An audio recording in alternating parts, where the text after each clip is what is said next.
it's important to request Lord Manjushri during the mantra, although it's only 108, very short, that the Dharma may penetrate your innermost mind. And that when it penetrates your innermost mind, it may cut your innermost habituations, which is the source of all your fears, the source of all your sufferings, the source of all your pain, the source of all your past, present, and future sufferings, is your deep-seated habituations. So the only way to remove those habituations, according to His Holiness the Dalai Lama and the meaning of life, is to understand or have a valid view. In order to have a valid view, we need to study the Dharma. When we study the Dharma, we have a valid view. When we have a valid view, we're able to have the knowledge and example in order to cut those deep-seated habituations.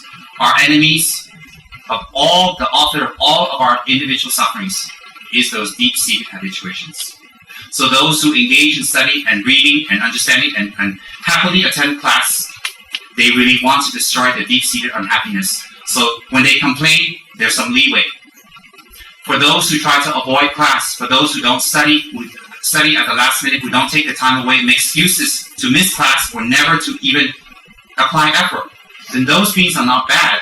But when sufferings arise and they don't know the cause or how to apply its cessation or its method, there's no leeway to complain. Why? When there's food, don't eat. When hungry, how to complain?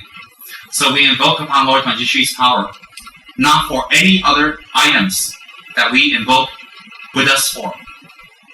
We invoke upon him for the highest of the high, which is the penetration of the understanding of Dharma, which cuts through our most subtle habituations, which creates so much suffering for ourselves and others, which makes people go away from us, makes us go away from other people.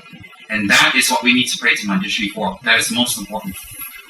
It's very, very important for our own spiritual practice to always invoke upon our Guru. And it's very, very important to invoke upon our Guru and our Guru's Guru and our Guru's Guru. And there are many, many valid reasons for that. So the best way to invoke upon our Guru is not simply just thinking about our Guru and calling out, but to do something formal, such as Lama Tsongkhapa's Guru Yoga. When we do Lama Tsongkhapa's Guru Yoga well, and we invoke upon our Guru well, it's much, much easier to understand the Dharma. It's much, much easier for the Dharma realizations to come through. It's much, much easier for us to gain attainments. And when we invoke upon the lineage gurus, then the blessings come directly to us. We can get blessings. We can definitely get blessings through books and statues and stupas and altars. We can do that. But those don't have a consciousness, and the blessings are limited and they cannot be passed.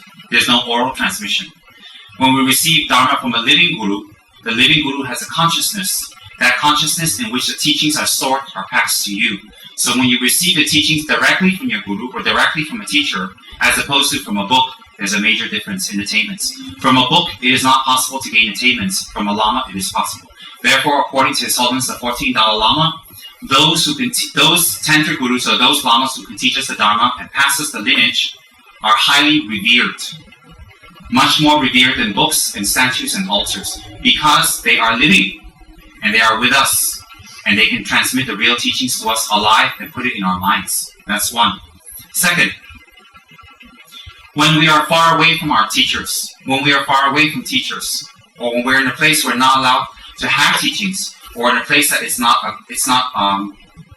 allowed, it's restricted, or if we don't have a temple, we don't have a gathering place, we don't have a place to gather, or we are deficient in limbs, or we're deficient in our sensory powers, eyes, ears, nose, etc., or we're retarded, or if we're extremely ill, then those are very good reasons for us not to receive teachings directly from the Guru or to attend Dharma sessions. Why? Because when our Guru has passed away, or when our Guru is distant or far away, then we have no choice but to practice on our own. When our Gurus are alive, and they can teach, and they make an effort, and we have the merit to be there, then we should take full advantage. It's just like when the Buddha is not alive anymore, we have no choice. We must worship Buddha images. When the Buddha is alive, wouldn't it be silly not to go see the Buddha? While our Guru is alive, take advantage. Take full advantage. And I read this just yesterday in His Holiness's teachings, just yesterday. And I was quite moved by it because I thought to myself, yes, I am so glad all those 20, 25 years I made effort to go to Dharma teachings, to stay in Ganden, to stay in the Dharma centers, when I could have done something else, when I could have had something else, when I could have pursued something else. But sometimes in those past 25 years, thoughts do arise just like anybody else. Maybe I should have done something else.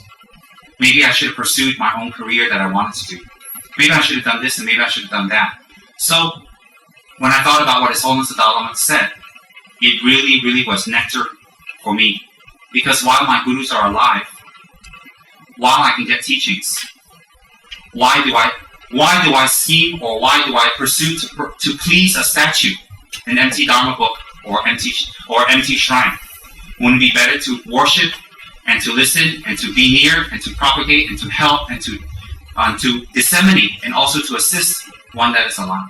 So when our guru's dead, we can make many statues of our Buddhas and gurus and say it's one and pass it to many people and say, pray, it's beneficial.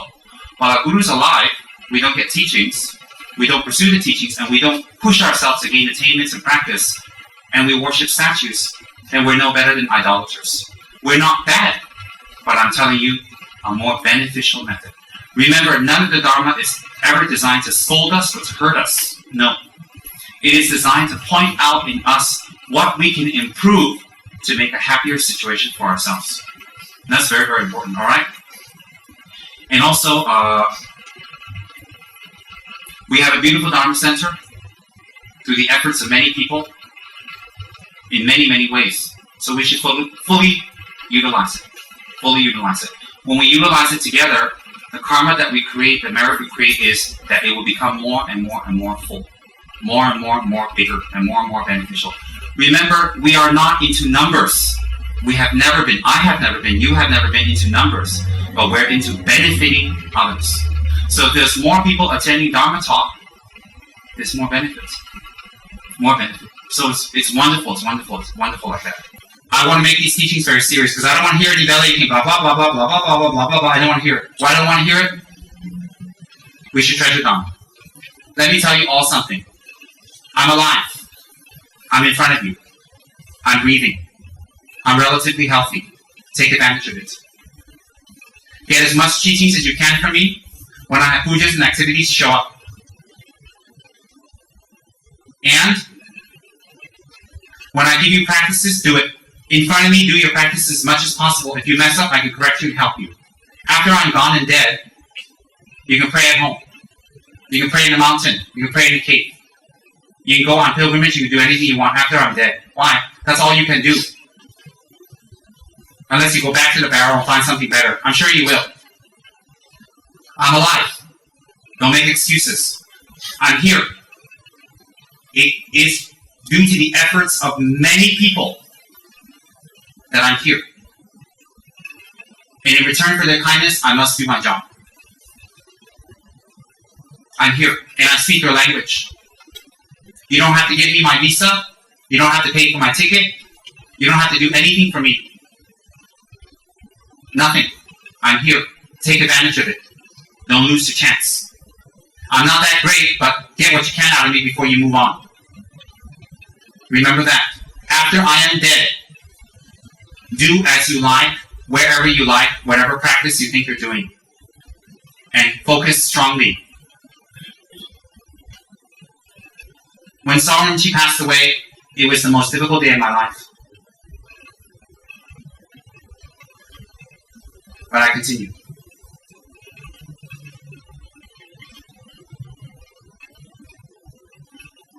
So don't make excuses for missing Dharma or any activities. Do not.